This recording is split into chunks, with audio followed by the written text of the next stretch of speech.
as a mirror. So we will find our way to my favorite place. You know it. Yep. It's the floor. And make sure that you start comfy. Well, let's hope we continue comfy, but in particular, it's not going to be as warm on the floor as it is upright. So you might need some little layer of insulation either above or beneath you.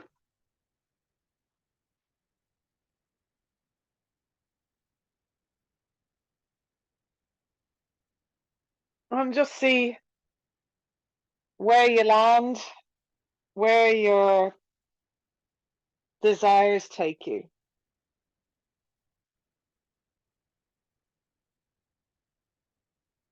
And we're going to let go of strength today and just allow stretch, which of course, you know me, it's not as simple as that, but it will be a mobilizing session, gently mobilizing. Where you lie, notice if there's any movement your body wants before you're able to be still. And when you are able to be still, be still. You're welcome to roll onto your side or your belly if you need to. And take a moment just to check out your room visually. Notice where you are, orientate. Not often we just passively look around our surroundings.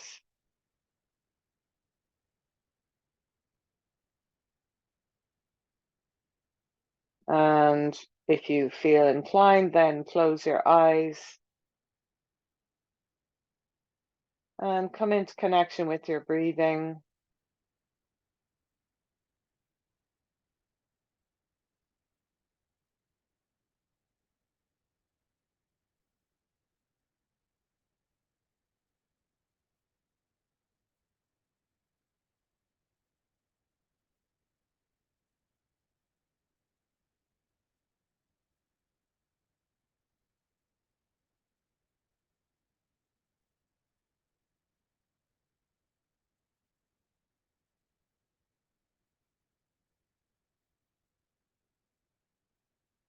And allow your breath to lengthen if possible. And maybe when we're looking for a bit of an outstretch, you could focus on the inhale because that does indeed expand your trunk and therefore require expansion and stretch, as it were, in the muscles between the ribs, belly itself, the chest, the upper back, and lots more besides. As you inhale, you're also stretching or relaxing the pelvic floor down.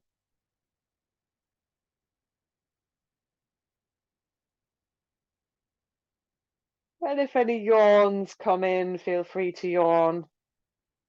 There's a physical stretch and a neurological stretch when we yawn.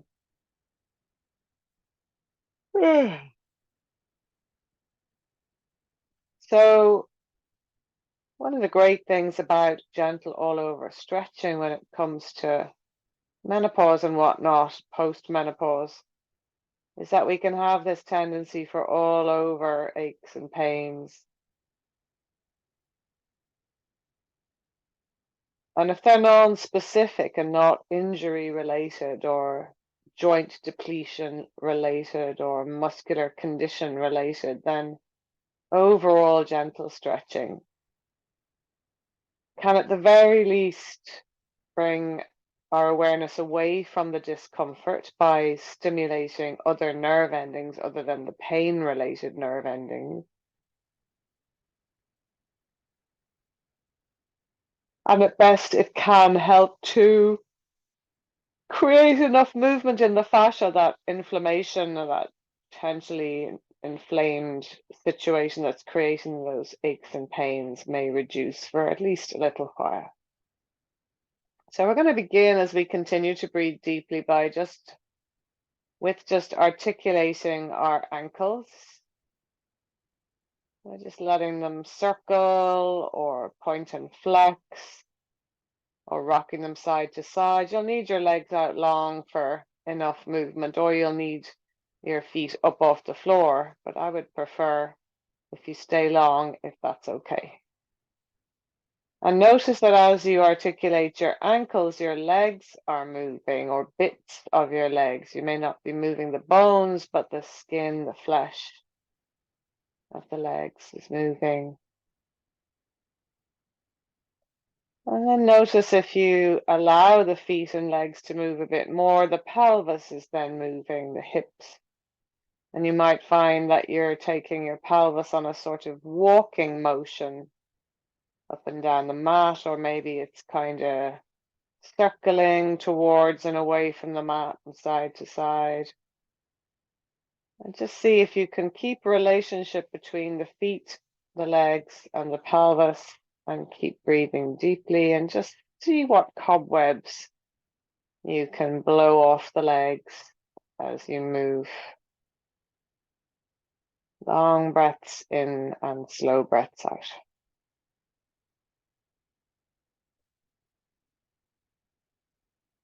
And then with the legs either straight or bent might give you a bit more movement capability, but we're just going to start to move the spine. So I'm going to ask you to move the spine by thinking hips to one side, chest to the other.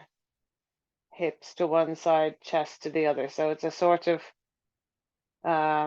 shifting of the pelvis to the right, the chest or shoulders to the left, the pelvis to the left, the chest, shoulders to the right. And it's not a rolling. You don't have to lift anything off the floor, but you'll feel that as a sort of snaky sideways stretching and mobilization of the spine. Maybe you feel it more in the lower back, more in the upper back.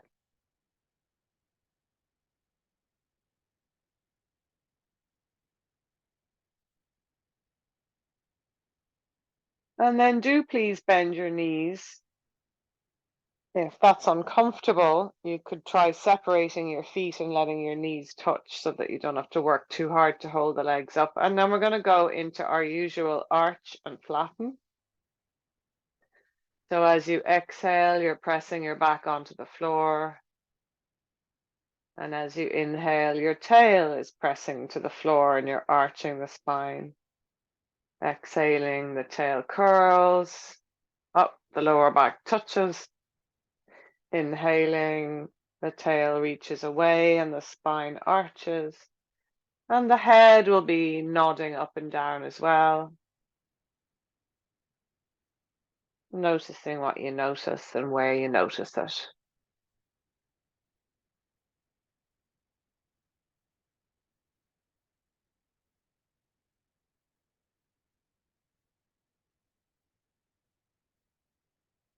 And then when you're ready, bring your right ankle onto your left knee and sway the leg side to side, keeping the left foot on the floor for the moment.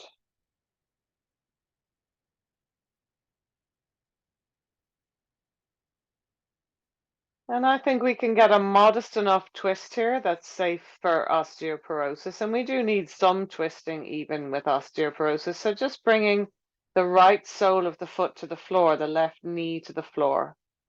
And you'll notice there's quite a small amount of torsion in the spine. You can turn your head a little to the right. And if you want a little stretch for your armpit and shoulder, bring your right arm on a diagonal up beside your head, sort of up the side, but in a Y shape.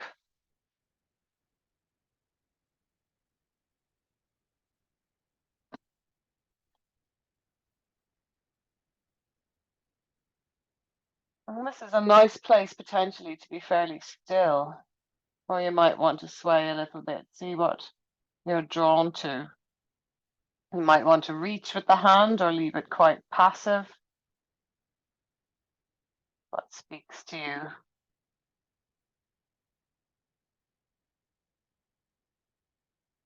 And then we're going to release that leg and roll over onto our back again. Back to center in the pelvis, and then take your left ankle up onto your right thigh without lifting your right foot. Just have a little rock, saying a very gentle hello to your hip and thigh.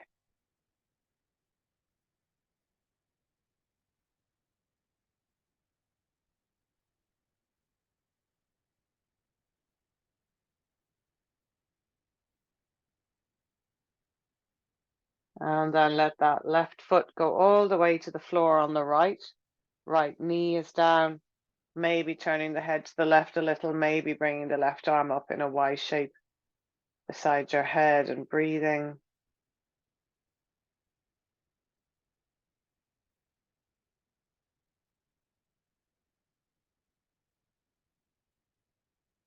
Maybe reaching with the arm, maybe not, maybe movement, maybe stillness. Definitely long breath if you can manage.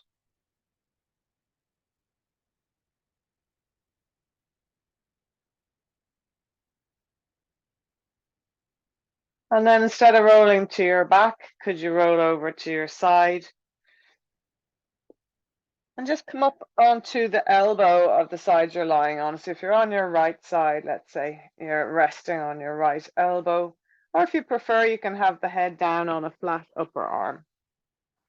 And we're going to keep the bottom knee bent, the right knee bent, and reach the left foot back long behind us. So it's not terribly far back. It's just a quick little hello to the front of your left hip, front of your left thigh, and you're breathing. And then, if possible, bend up that left knee and see if you can hold either the cuff of your trousers or the cuff of your sock or your ankle, preferably not the top of your foot, so that you can flex the ankle a little. You don't have to really deeply flex it. And bring the knee straight back again, so you're still feeling this gentle pull in the front of the left thigh and hip. If it feels funny on your knee, let the knee rise up to the ceiling slightly. We don't want this to be felt in the ligaments and tendons of the knee, but rather a very general stretch in the front of the thigh. And don't forget to breathe. And then we'll bring that knee in front of us and bring the knee higher than the foot, and bring your left arm now instead inside the leg to hold the ankle, like you might in Happy Baby. That's it. And then bring that leg as far towards the ceiling as you can. Might not straighten, it might straighten, and if you can't hold the ankle, you could hold the inner knee or the back of the thigh, whatever works. And just enjoy what feels joyful there. And if it feels nicer to bring the leg away from you and straight, or close to you and bent, whatever you need to get what you're looking for, which is, I guess, that unsticking of tissues. And then we'll bring that foot down and bring the knee onto the floor right up in front of our belly, and give that left thigh, hip, and buttock a little massage. Again, you can rest down on your upper arm if you want, or stay up on your head, on your elbow. And what's the kind of level of massagey touch that the body wants? Does it want quite squishy, robust, or does it want nice, gentle stroking? And for me, I quite like massaging into my knees. There's not much blood flow in the joints of the knees, so sometimes they feel a little stickier and less willing to improve than some other areas. And then we're going to see, can we roll just enough onto our back to take that massage down the left leg into the ankle and the foot. I learned a new thing today, which is that there's no periosteum, no skin around the bones of just a small number of bones in our body. And one of the areas is the knee. I've often probably told you that there's no blood supply really to the knee. It's one of the reasons it's so hard to heal. And one of the reasons for that is that there's no skin around the bones, and it's that skin, the periosteum, that gives all the blood flow to the bones. We're going to roll to our back now and onto our other side, onto your left side.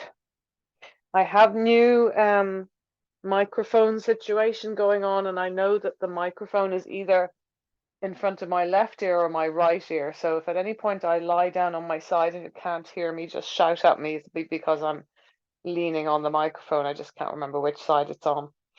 So one knee on top, the two knees bent rather, and then the left leg goes back and goes straight. And again, you can be up on your elbow or down on your upper arm, or indeed you could have your head on a low cushion or yoga block. And breathe. And then if it feels appropriate to take that right foot up behind you and hold the cuff of your trousers, the cuff of your socks, your ankle. Slightly flex the ankle though, so that you're not pulling the foot in, and think the knee backwards, bit of space between the heel and the bum. And if your knee feels a bit iffy, let it rise up to the ceiling, and that should undo any of that kind of dramatic pulling in the knee joint. Relax your jaw.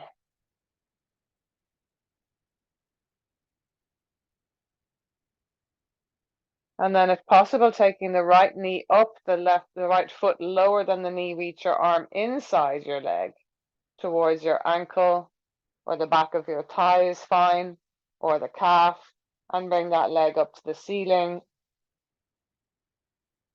It doesn't need to straighten. Hold it a bit lower maybe, and then you might have a nicer time actually. I feel a little bit like a dog having a wee. It's not the most gracious posture. And then when you're cooked, bring that knee to the floor in front of your tummy and have a nice gentle massage at the thigh to start with.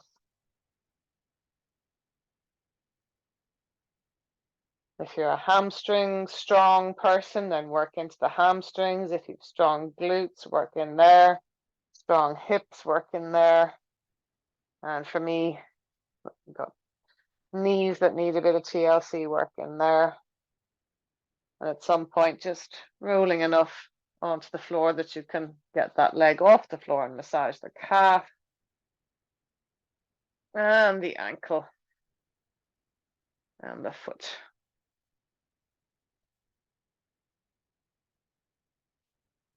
And then when you're ready, please roll onto your belly. And we'll come straight away up into teenager reading a book pose. So elbows on the floor, forward in the hands, and you're looking down to the floor between your elbows. Draw your shoulders back from your ears. And just notice how your body's responding to being in extension. Breathe, soften your jaw.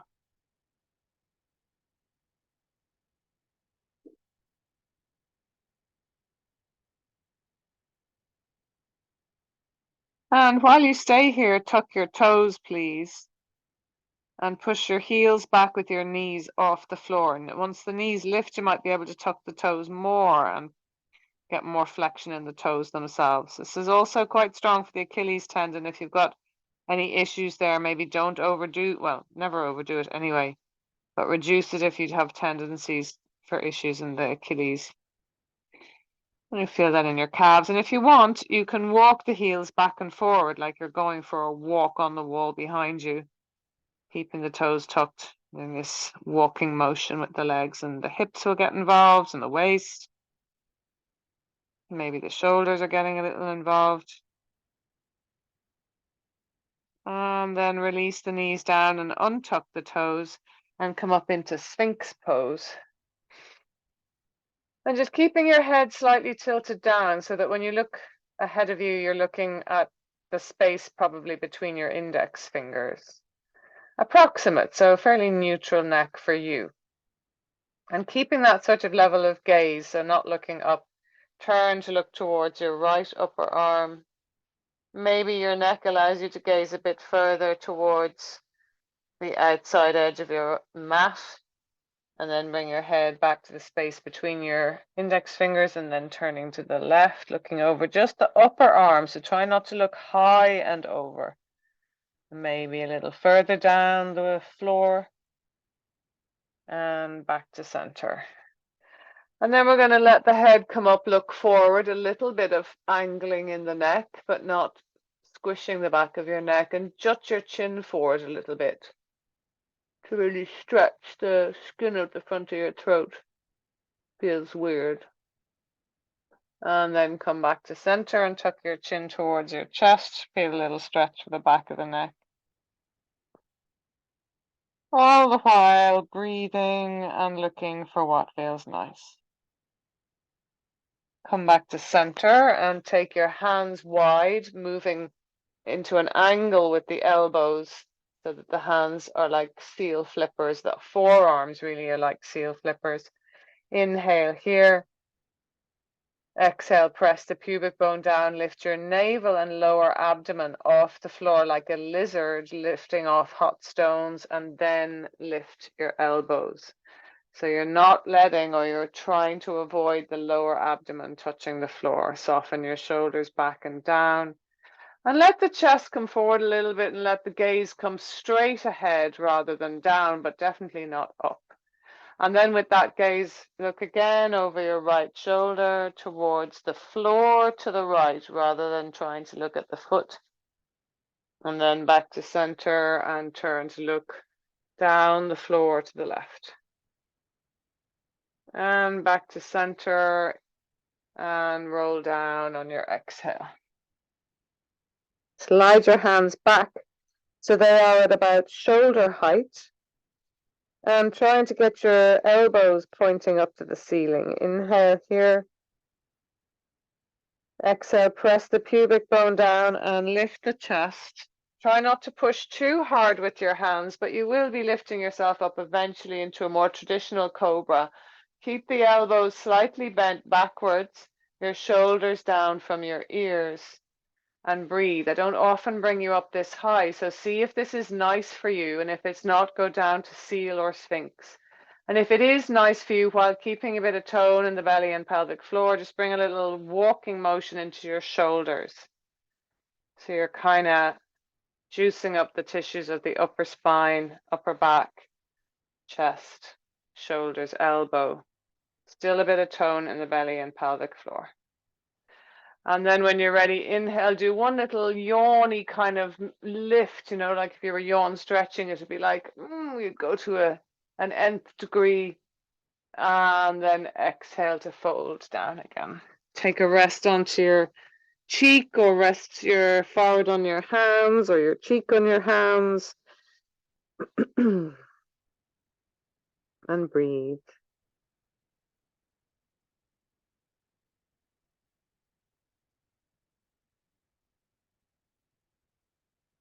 And then we're going to take the arms long in front.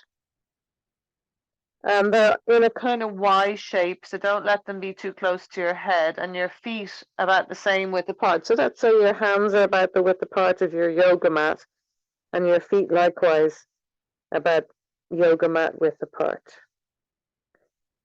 Imagine someone's pulling your arms away from your shoulders and pulling your legs long. And once they get so long they can't go any longer, let them lift the legs, lift the face. And if you have a lot of strength, you might be able to also lift the arms. The wider the arms are, the easier it'll be to lift. So why not go wider? As you breathe in, reach through your fingers and toes. And as you exhale, come back down again.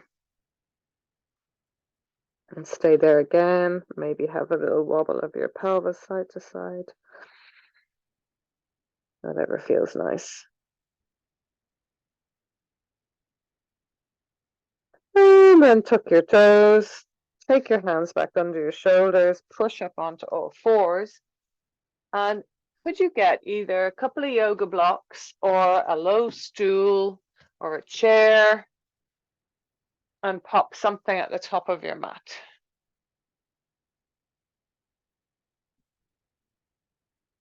And if you're comfortable, before we go to our next step, if you're comfortable with a sitting kneel, sit that back on your heels.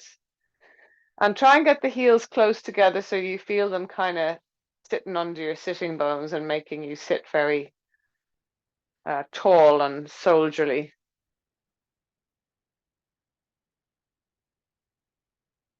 And if that feels okay, lean back on your hands. And if that feels okay, lift your pelvis from your feet. Now that might hurt your knees, in which case bring the knees slightly wider and try and lift the pelvis. And if that doesn't work, go back a step, just have the bum down. That's still quite strong stretch for the thighs. Shoulders back and down, a little bit of tone in the buttocks and the pelvic floor. Inhale. And as you exhale, sit down, come back up, tuck your toes, and sit back on your heels. And just spend a little time accepting this quite strong challenge for the toes, breathing deeply. And then come away and bring your hands to your blocks. And take your right foot out behind you, reaching back through the toes.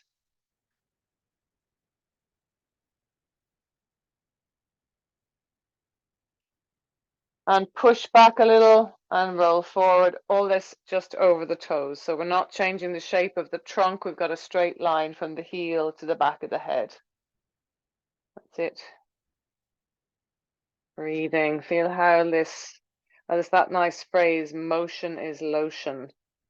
So feel that fluid movement.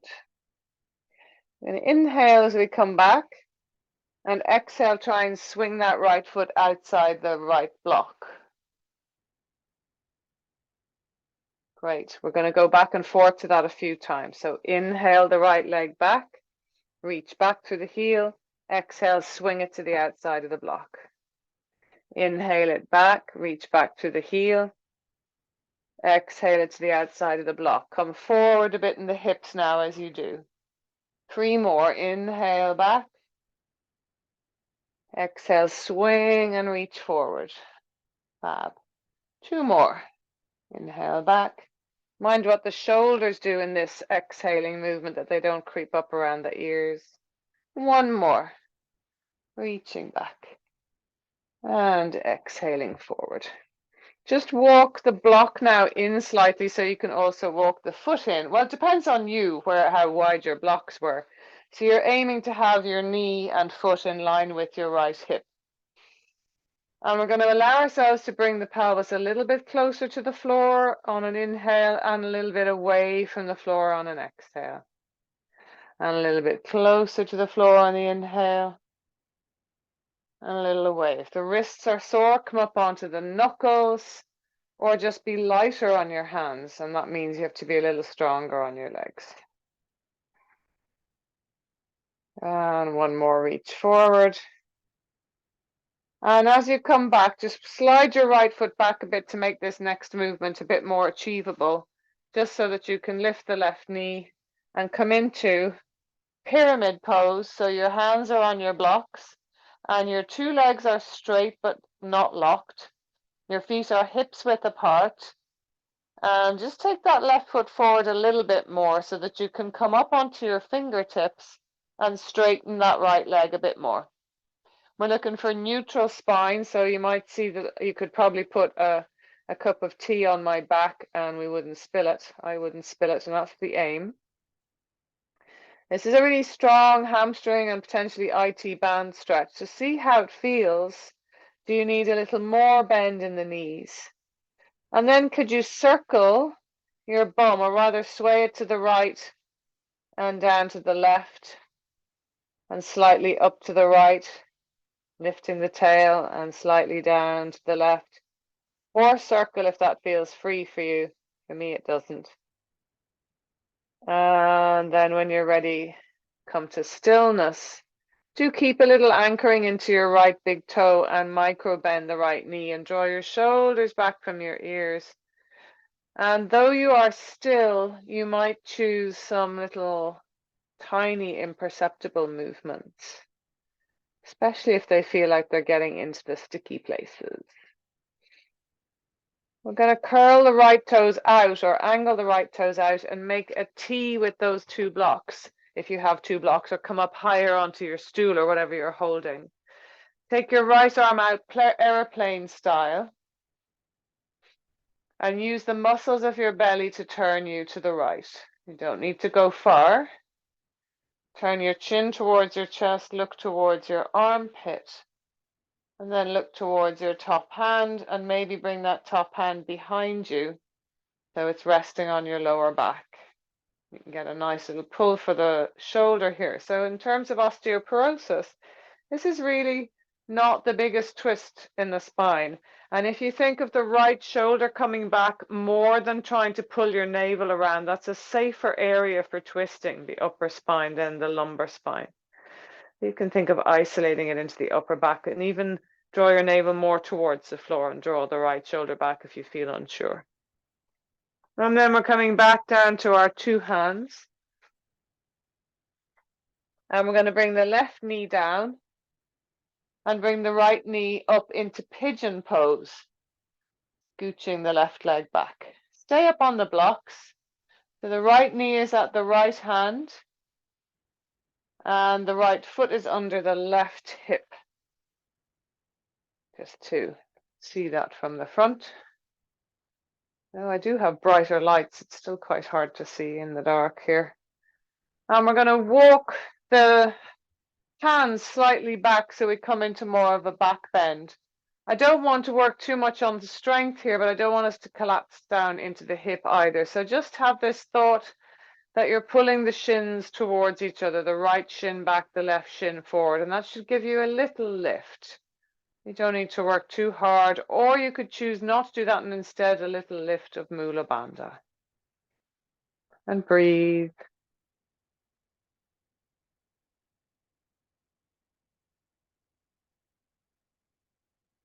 And then we'll slide that right leg back and come into, keep those blocks nearby, come into a first face down dog, which may feel utterly delicious. Or might not be quite what you're looking for. And if it's not what you're looking for, maybe you'd prefer a child's pose or an extended child's pose. And have a lovely, delicious motion, lotion mooch about. Even if you are in child's pose, you could have a mooch about.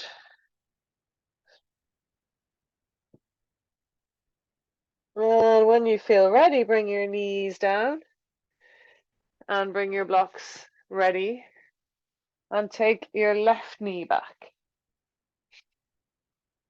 Left foot, sorry.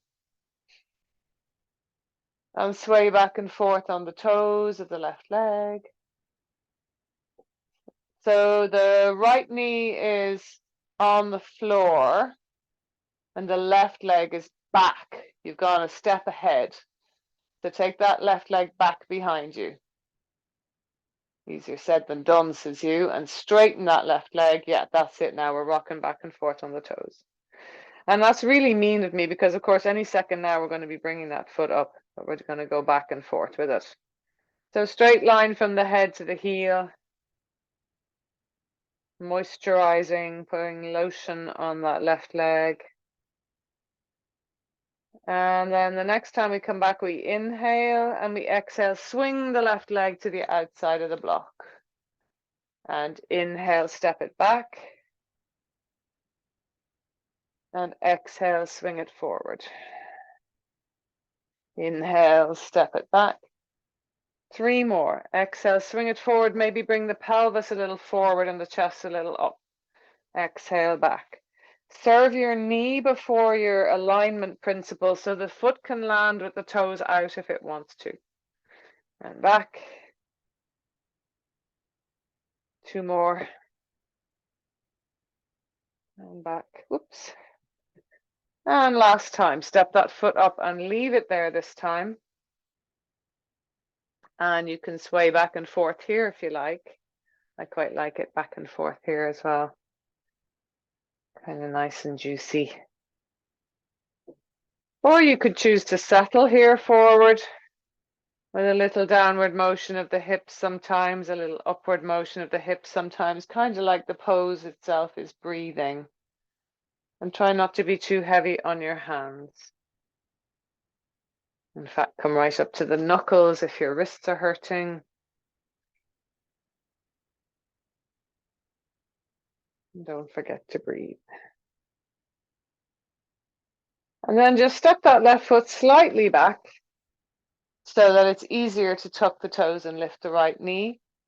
Step the right foot slightly forward to put the heel of the right foot on the floor and level your hips so they're parallel to the front of your mat.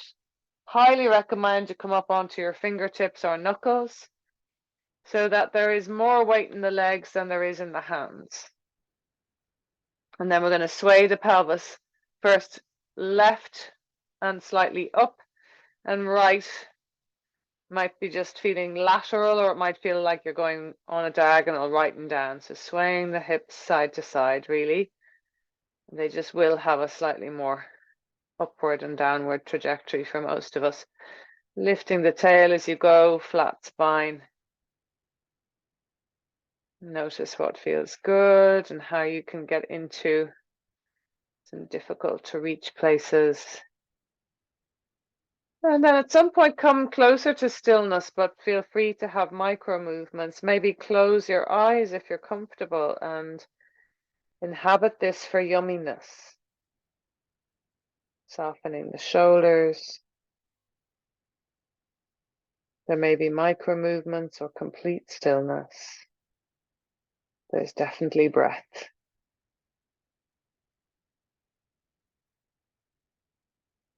And then with care, stacking the blocks one on top of the other in a T shape so you can come a good bit higher, and take your left arm out, airplane style, out to the left.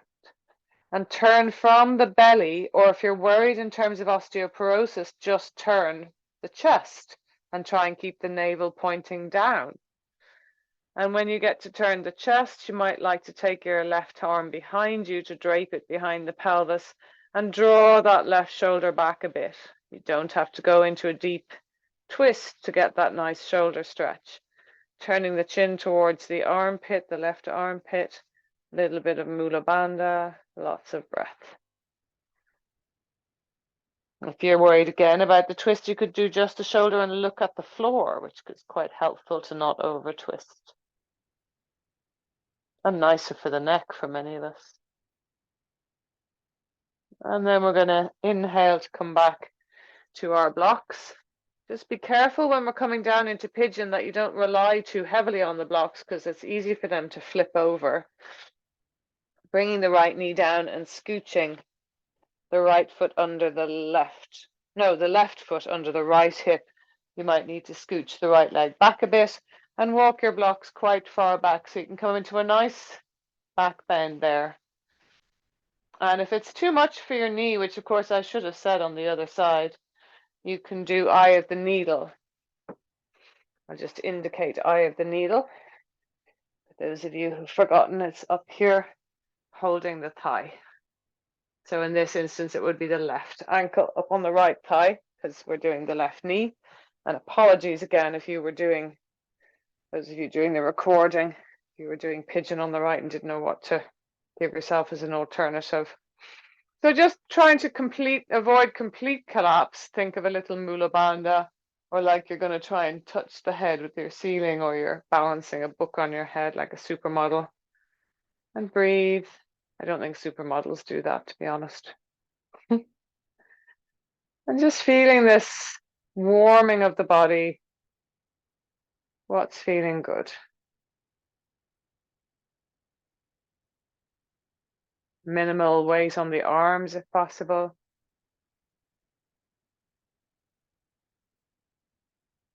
And then for a rest for our hands, we're going to come into dog on our elbows, or you're welcome to do it on your hands if you want. But I think it's nice to shake it up a bit. It will be harder for your shoulders, so you won't be able necessarily to lift as high or to get the chest back as far. You might need more bend in the knees because it's more tricky for the hamstrings because the shoulders can't do all the work. And don't forget to breathe and lift your tail. Look for the pleasure.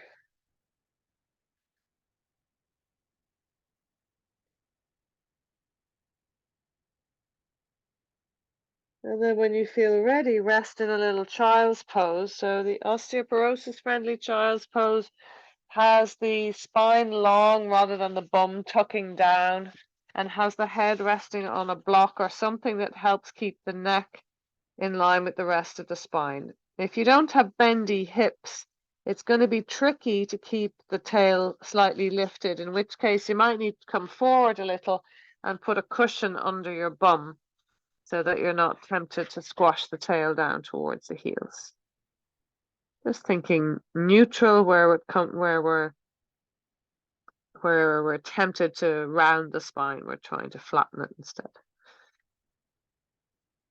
And rest and breathe.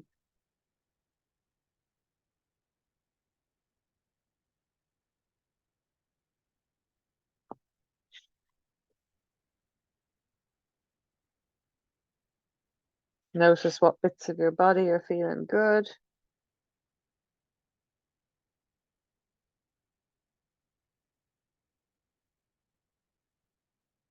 And then come out onto your belly.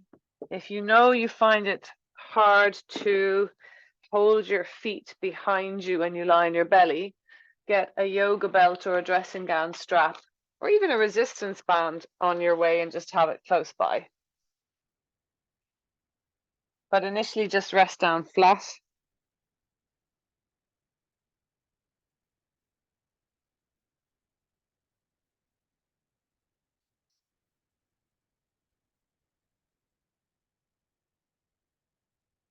And then come up onto your elbows, please, and bend your right knee.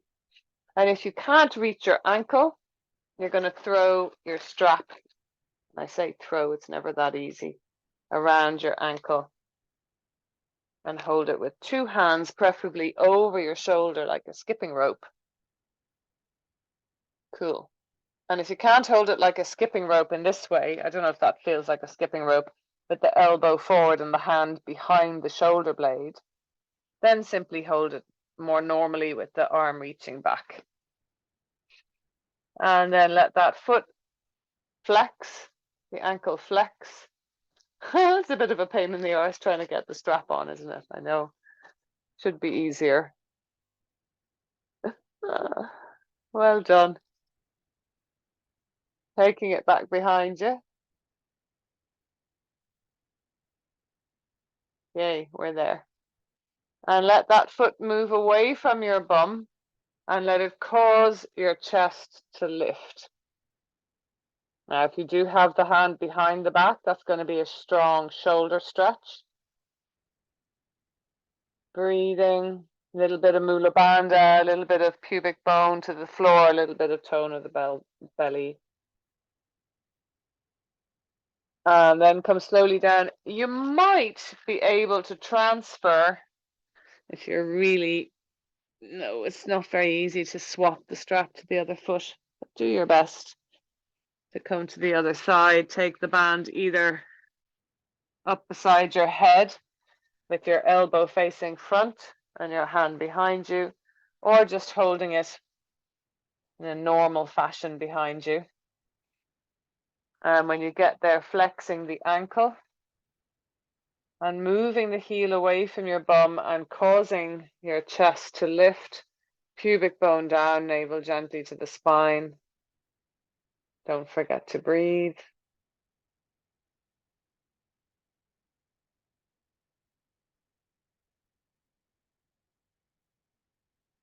When you're ready, come down. That may be enough for you, or you may fancy both feet at the same time. So trying to get the strap around both ankles. Now, if you have got the strap and you're trying to do the skipping rope position, don't be fooled that this makes it easier. It's actually harder in some ways when you bring the elbows up beside your head, pointing to the top of the mat, and you're holding the strap behind your shoulders. Or you can, of course, just hold the strap normally down at the feet as if you are just holding your ankles. You've those two choices. Inhale here, flex the ankles. Exhale, pull the feet away from you slightly and lift your thighs. And then your chest and shoulders. And your hands may come together and be lifted off the floor, sort of above your head. The elbows may lift, the pubic bone tones down to the floor, the lower abdomen tones in towards the spine. And we lift up into bow pose and we breathe. I'm doing the more traditional arms now if you want to see in case you're in misery.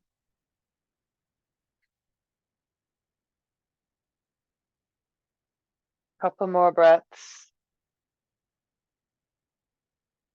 And relax down. Pussycats come to join here in the live class.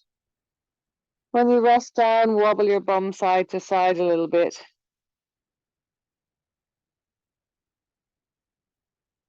And then take a big rest on your front. That might be resting your cheek or your temple on your hand, or your forehead on your hands, or on the floor with either of those bits. And notice how much you can melt. Melt as much as you can.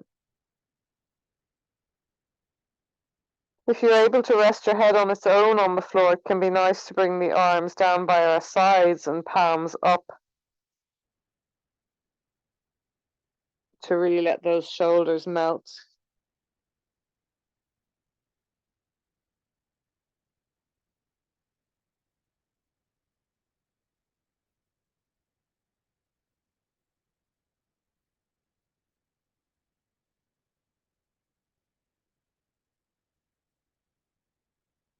And then bringing your strap with you, come onto your back.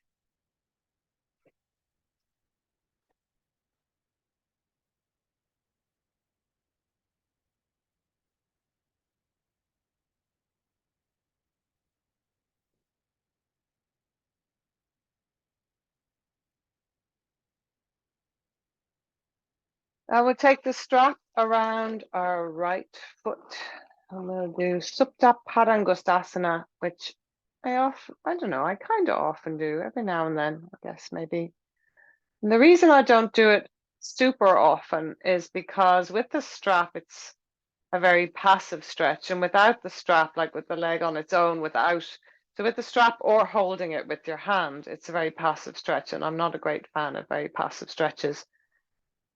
Whereas with a little bit of activation, it's kind of a bit more active, a bit more of an active stretch, but it's got its yumminess and it's got its downside. So we're going to push the ball of the foot into the band a bit. So we're flointing the foot. And that means that the leg is a little more active than when the ankle is passively flexed. Keep your left knee bent. And we're going to notice that the left knee, whatever we do, is going to respond to stop us rolling. So as we bring the leg out to the right, the left knee is going to go to the left to stop us rolling onto our right buttock, which means that your left leg will probably not go as far as it might do if you did allow yourself roll a little, but it means that we're getting into the target tissues rather than getting into a twist. And breathing. You can try and bring the toes closer to the ear if you want to, but try and use the muscles of your waist and leg rather than the band pulling you. The band is just stopping you from falling or stopping the leg from going somewhere it doesn't want to go or we don't want it to go. And then bring the leg back to center. We're hoping the leg is slightly closer to our face than the bent knee, because if the leg is here and the knee is further up, the next thing isn't going to work. So we're hoping now to bring the leg across towards the left, and the left knee is going to cross almost the opposite way again, just to stop us rolling to our left and maintaining the sensation and intention into the outer right thigh, hip, and buttock. And breathe.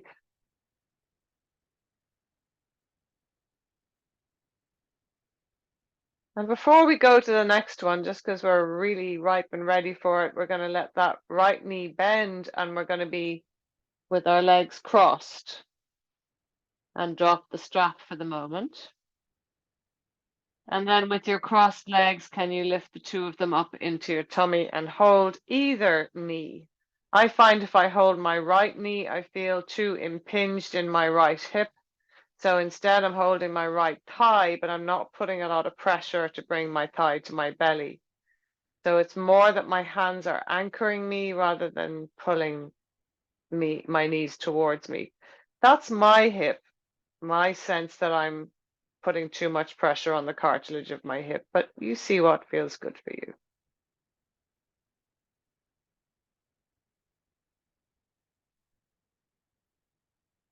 And then we'll unfurl those legs, take the right foot to the floor, knee bent, and wrap the strap around your left foot.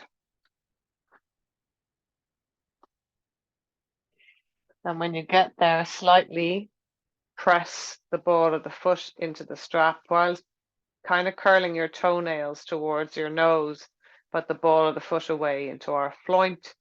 As the leg goes to the left, the knee goes to the right. And you're breathing and try not to pull with the strap, just anchor with the strap.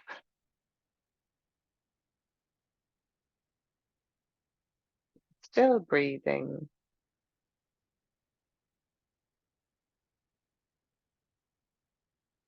And back to center. And bring the right knee across behind the left thigh and the left thigh across, keeping the legs straight to start. Breathing.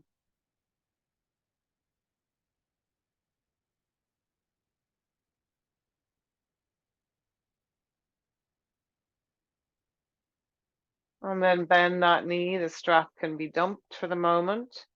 And take the right foot off the floor so you've got crossed legs over your tummy. Hold if you want to or not.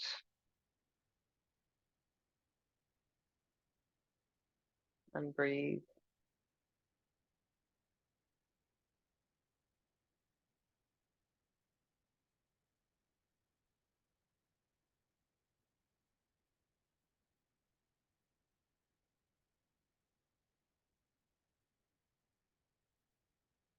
And then take the strap again and wrap it around your 2 feet. And take your 2 legs wide into a nice wide-legged forward fold. And we can let that be pretty passive unless it hurts. Keep the sacrum on the floor, so try not to press the lower back into the floor to get the legs closer, but rather keep a tiny gap between the lower back and the floor, like enough for someone to slide a page of paper under your back. Soften your shoulders, relax your jaw.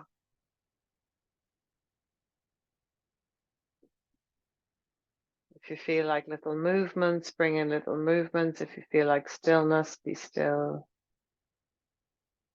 I wouldn't want you staying this long if you're at the absolute extreme of how far you can go. So just take it back from your edge so that it's more pleasant than full on.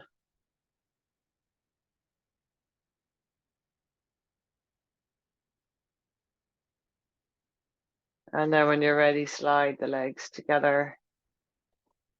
Dump the strap and come into a little happy baby if you fancy, or you can just rest. This is the last kind of stretch before we move on to the next thing.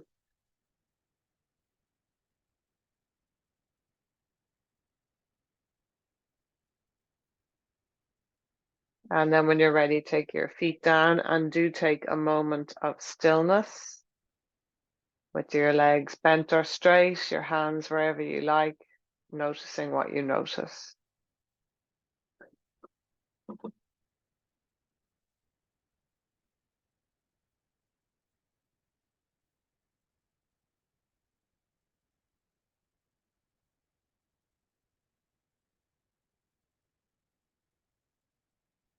And then when you're ready, we're going to roll our way onto our side so we can clamber towards preferably a wall or a door.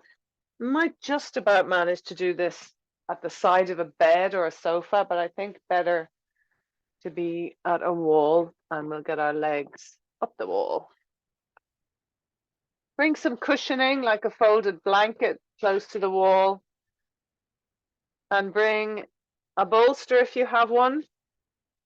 And if you don't have a bolster, bring blocks. And if you don't have blocks, bring cushions. More than one cushion probably will be required. And the firmer, the better, which is why the bolster or the blocks are preferable. If you're watching the recordings and you're thinking about buying yoga props, feel free to get in touch with me with any questions about them. For instance, they're best to buy a buckwheat bolster rather than a synthetic polyester one. So to get your arse close to the floor, I recommend you go in backwards, reverse your bum to the wall, lie down on your side and roll onto your back. You might need to shift yourself back into the middle of your mat. We're going to leave actually, put either just a cushion or a low block under your back, but don't go for the bolster yet. So it would be nice to have that little tilt in the pelvis for these little movements that we're going to do. But you can also do it with your pelvis flat on the floor. So this may be ridiculous for you, and if it is, just lie with your legs up the wall and forget about the ridiculousness.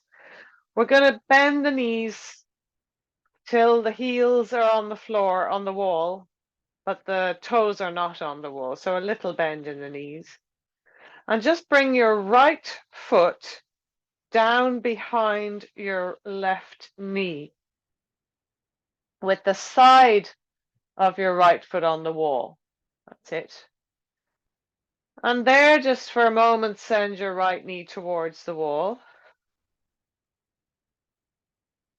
And if that's all good for you, you can also bend the left knee and bring the left heel towards the right knee, so that you'll be creating a kind of square shape with your legs at the wall, or your shins will be crossing in the middle and your shins will be parallel to the ceiling more or less. And bring the knees towards the wall. And if that's fairly easy for you, this is a big ask now, a big addition.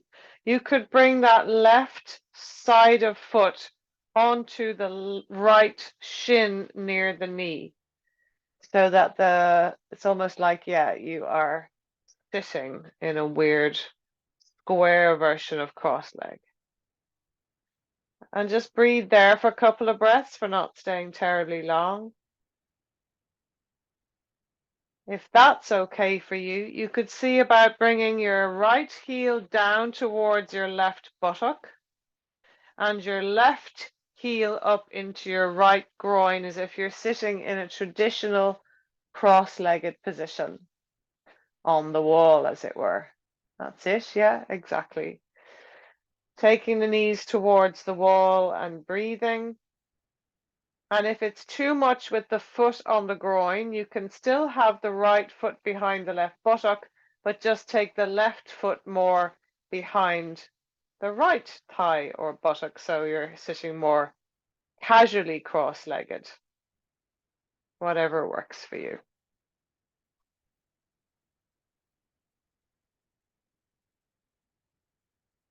Three more breaths in this funny position.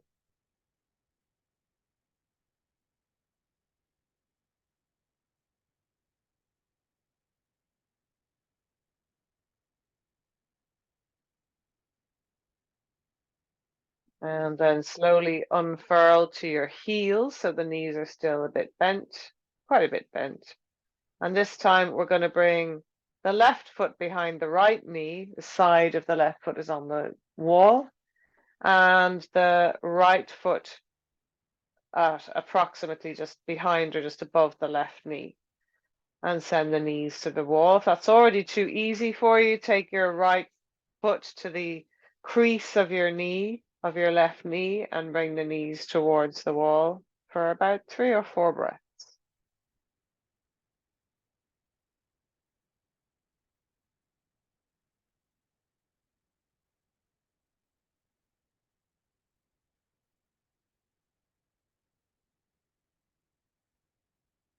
And then slide the left heel down behind your right buttock.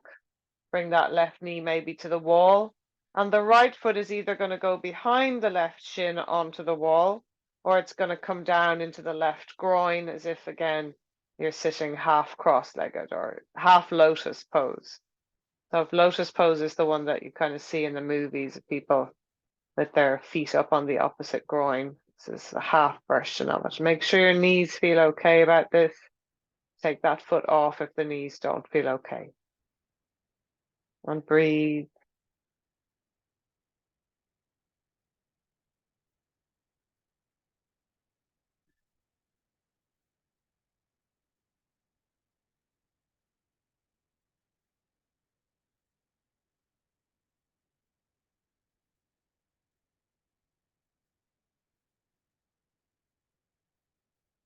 And then take your time to unfurl.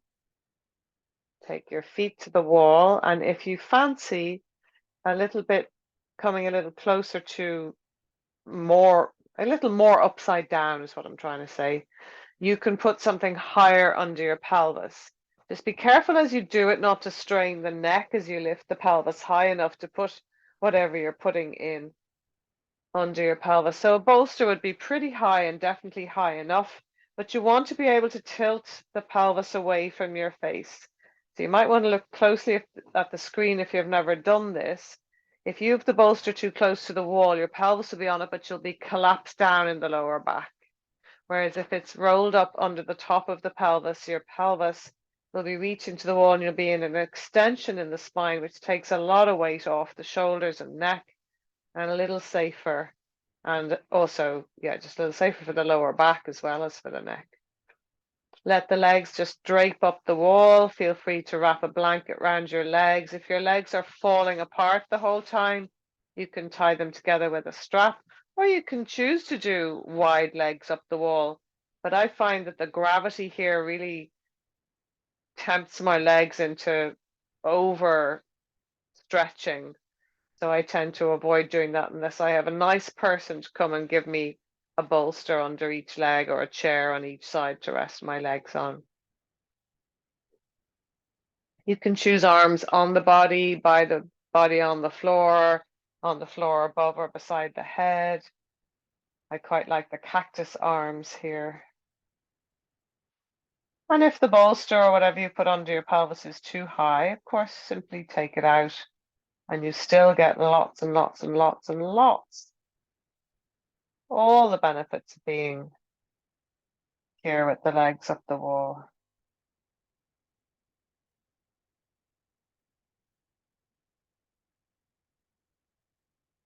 Let's really try and come into our breathing now. We've done lots and lots of little different stretches and really been focusing on movement. Let's get into the breath.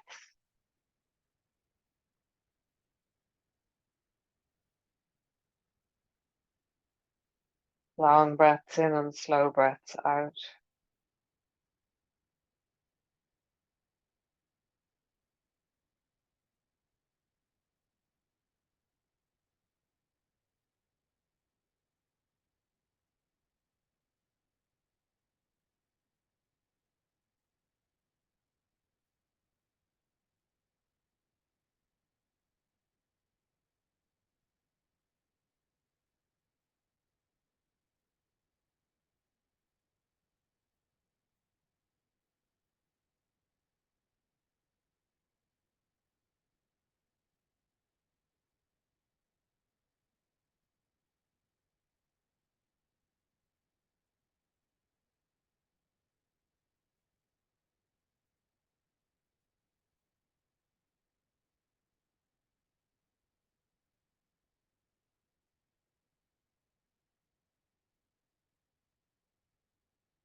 Every time your mind wanders,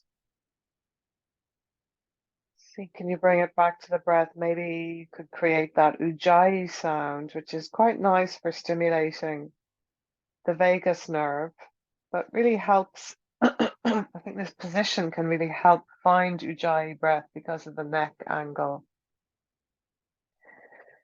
So imagining that the breath is entering and leaving through a hole in the front of your throat is one of the ways of getting that sound. Or imagine you're internally yawning or creating a sound, but with the lips closed.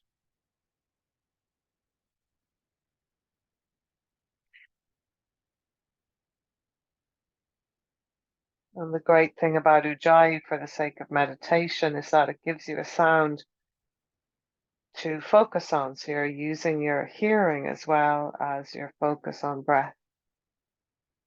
More sensation equals better able to stay focused on that one place.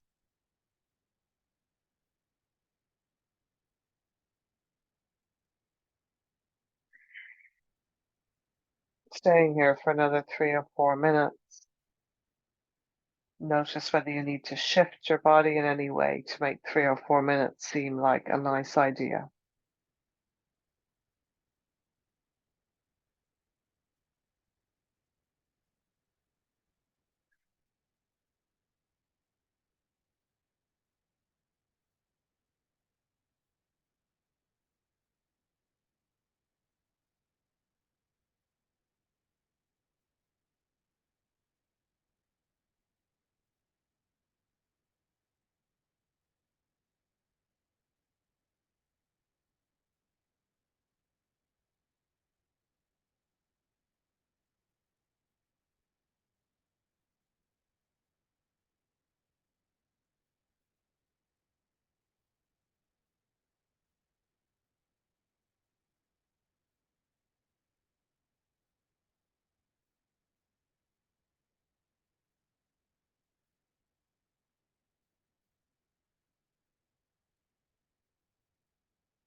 If you're losing count or losing connection with the breath still, you could try touching each one of your fingertips with the thumb, alternating each fingertip for each breath.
As we begin to bring this to a close, just notice if that's something that you might be able to do in the middle of a sleepless night, just to roll around in your bed till you find the wall and put your legs up and count your breaths.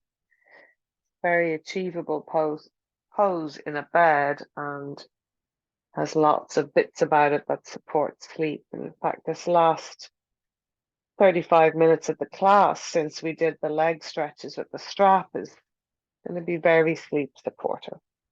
Let's bend the knees, and maybe the way out for you is to roll to your side, or maybe you want to lift and slide your prop out and come down flat on your back for a little bit. See what you fancy, where your legs want to be, where your body wants to be, and breathe again.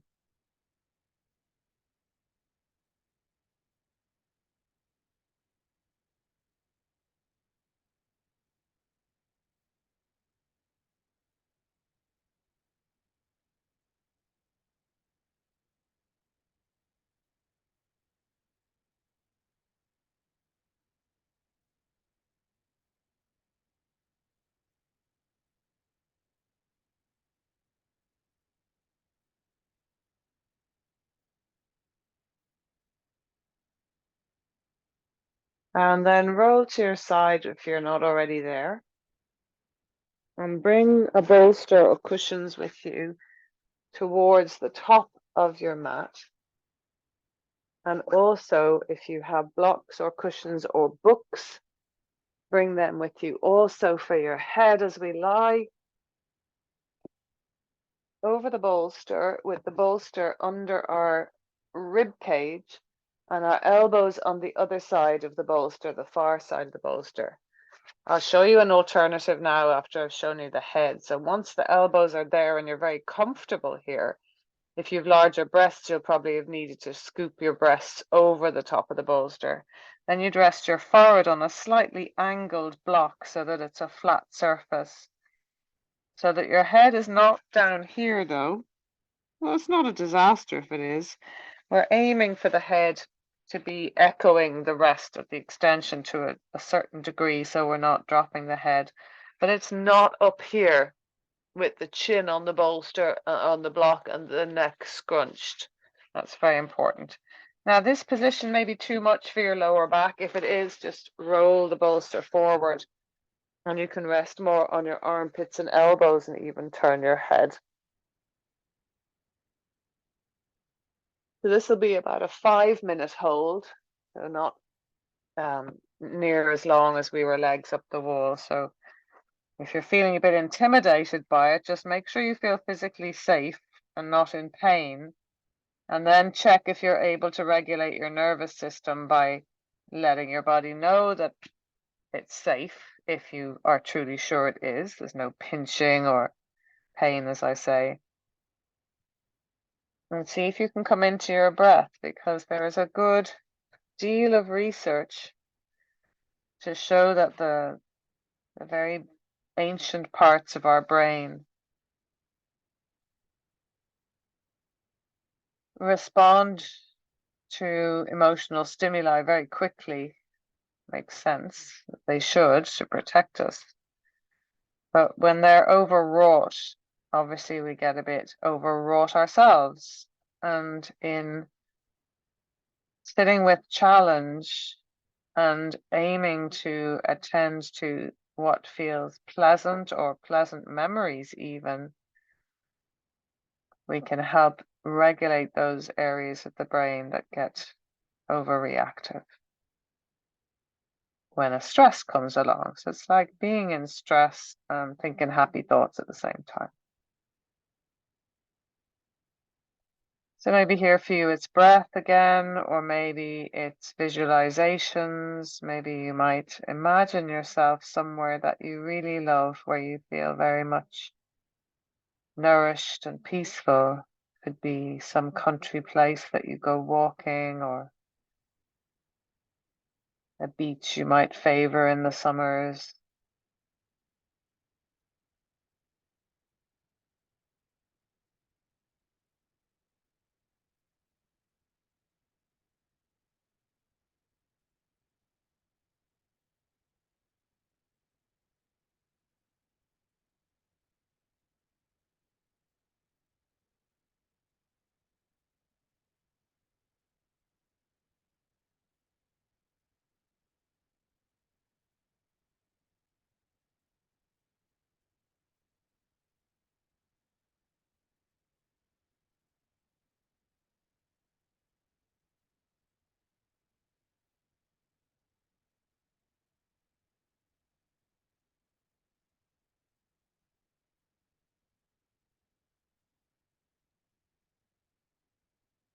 Are there bits of you that you're holding on to, or can you surrender a little more?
Just another minute or so, seeing if for this minute you can stay with your breath.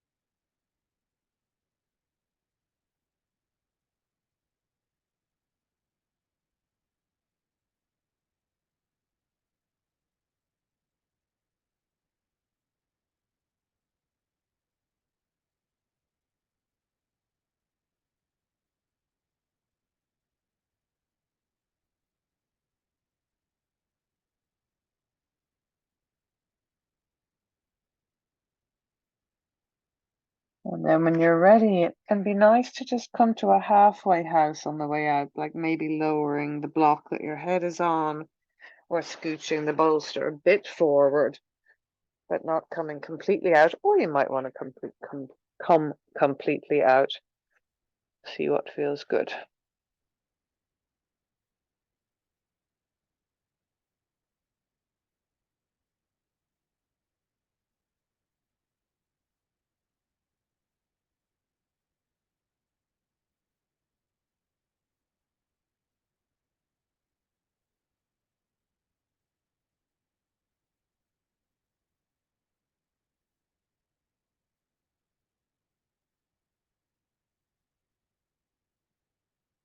And then we're going to finish with side lying Shavasana. You can come to your left or right side. Have a bolster in front of you, a blanket to go over you, maybe a cushion or a block for under your head. And what can be surprisingly beneficial is to just put a block between your knees, your thighs, including your knees, but also a block between your feet and ankles so that your feet aren't falling one down lower than the other. When you lie on your pillow or your block and you cuddle the bolster, and then you drape your blanket over your back, maybe even over your head, so you get this lovely cocooned feeling.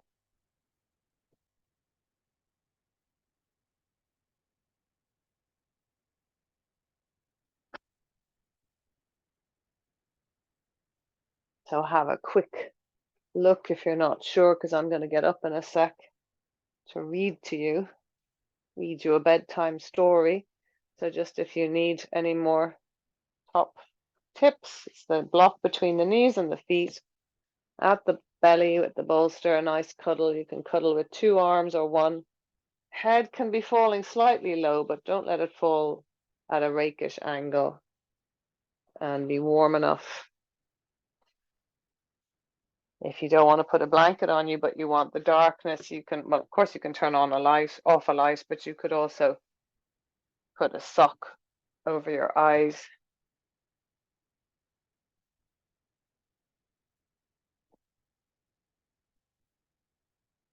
So it turns out that this class is a class of mobilizing and a class of resting.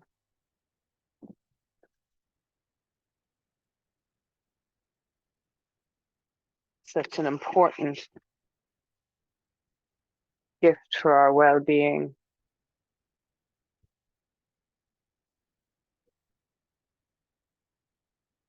And I want to read you this quite long poem, or I don't know if it's a poem. It doesn't rhyme the old-fashioned way.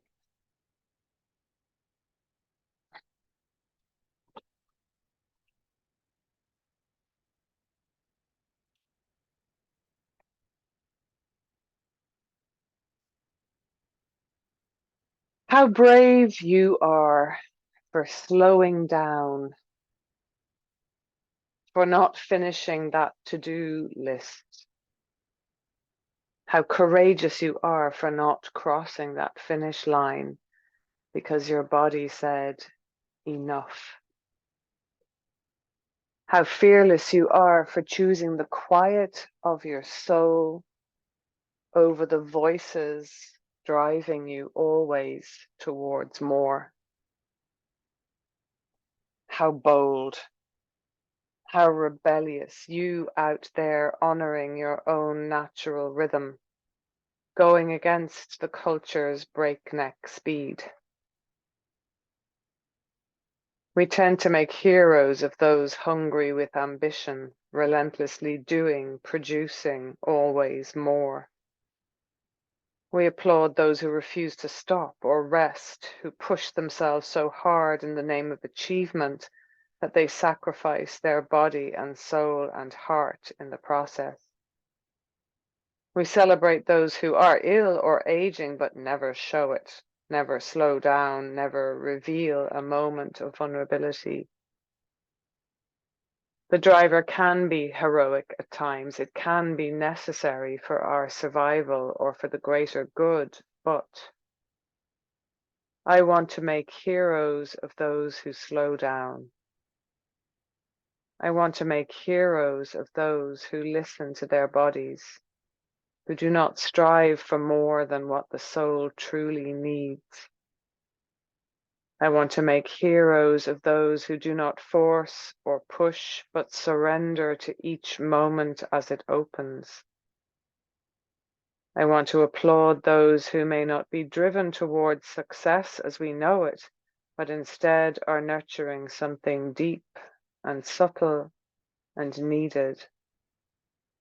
I want to celebrate those brave enough to cease all doing, even for a second, and sit with the ache in their hearts, a task many find harder than summiting the highest peak. I want to make heroes of those who honor their limitations, who are unable to keep up with the busyness of our times, yet show up to each profound, necessary moment. It is truly an act of courage and rebellion to do any such thing in a world demanding you resist your own self, your own rhythm, your own soul. And the paradox is that often when we cease our incessant doing, even for a minute, and listen to that quiet voice within, we discover what it is we absolutely must do, and what instead can fall away. We finally hear the call towards what serves our soul and what then will serve the world. Nothing more, nothing less.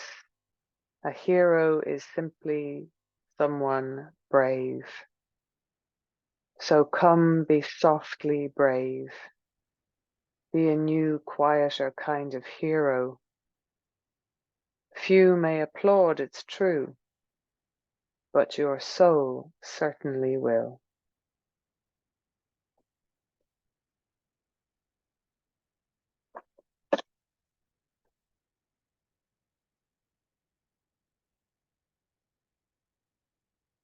It's by a woman called Layla Aylan, and that's all I know about her.